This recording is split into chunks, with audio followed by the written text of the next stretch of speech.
Hey friend, welcome to the BotBuhdy AI report. Today we've got a packed show for you. South Korea drops a $576 billion AI bomb. Google told Meta, sorry, no AI compute for you. Nadella's Hail Mary split Microsoft's AI brain in two. Fable 5, Day 17. Offline White House said to be almost there. And finally, VivaTech 2026. Europe's AI moment has arrived. Let's get into it. South Korea just dropped one of the biggest AI announcements of 2026.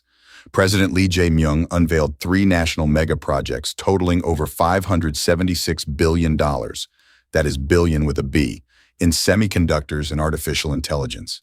Samsung and SK Hynix are the main engines. This is not a corporate spending announcement. This is a full country going to war for AI chip dominance. And here is why it matters for everyone watching. The global chip supply chain has been controlled by a small number of countries and companies. Taiwan, the US, the Netherlands. South Korea has been a key player, but mostly as a supplier. With this plan, they are now a sovereign AI. Power. Building the factories, the memory, the infrastructure. The AI arms race just got a new major player at the table.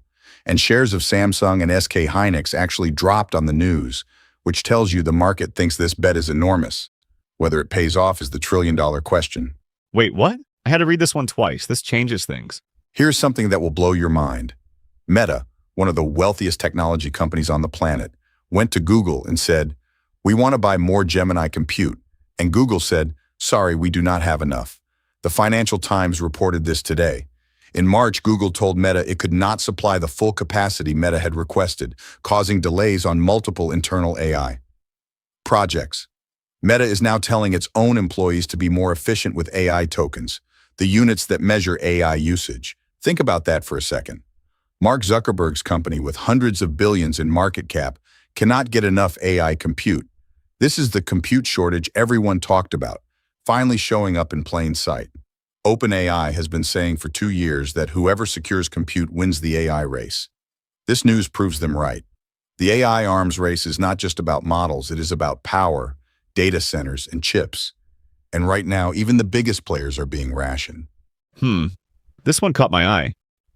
There is more to this story than you might think. Satya Nadella just made a fascinating bet at Microsoft. He has split the AI operation in two. On one side, Mustafa Suleyman, who now focuses entirely on frontier model research and the superintelligence moonshot. On the other side, Jacob Andreou, a 33-year-old executive poached from Snap, who now runs Copilot and oversees more than 11,000 employees.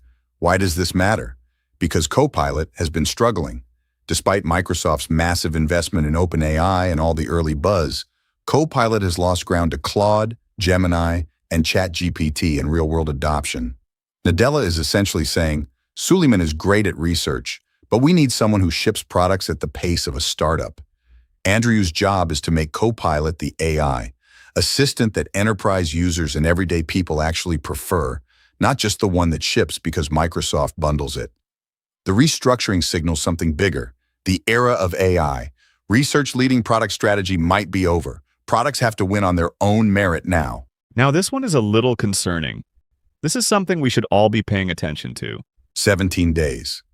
That is how long Anthropic's Fable 5 has been offline, and there is still no firm return date. The White House told Fortune today that they are close to a deal. Mythos 5, the slightly less powerful model, has been partially restored for U.S. critical infrastructure organizations, but Fable 5, the most capable AI model ever built, remains suspended for everyone, and the consequences are stacking up fast. Asian AI startups launched Mythos-level competing models, specifically to fill the vacuum left by the ban. India announced a sovereign AI initiative. Europe is building alternative access frameworks. The longer this drags on, the more the global AI landscape reshapes around the absence of Fable 5. The irony is brutal. The US government banned Anthropic's best model to protect national security. But in doing so, it may have handed the competitive advantage to every other AI lab on the planet. 17 days down. The clock is still running. All right, let's go. This next story has me fired up. You are going to want to hear this. While the US government bans AI models and South Korea drops $500 billion on chips, something quieter but equally important is happening in Paris. VivaTech, 2026, one of Europe's largest technology conferences, is centering its entire agenda on AI, robotics, and quantum computing. This is not just a trade show moment.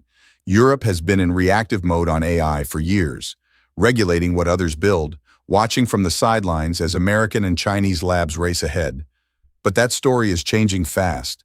The Anthropic model ban that locked out the world's most powerful AI from global users? Europe responded by building its own access frameworks. The EU AI Act enforcement coming in July? European companies are actually starting to see that as a competitive edge, a trust signal that American and Chinese rivals cannot easily match. And with AI, quantum computing, and robotics all converging at VivaTech, the message from Europe is clear. We are not spectators anymore. The AI map is being redrawn, and Europe just planted its flag. That's all for today, friend. If you found this helpful, smash that like button and hit subscribe. I will see you tomorrow with more AI news. Until then, stay curious, stay informed, and remember, leverage your intelligence.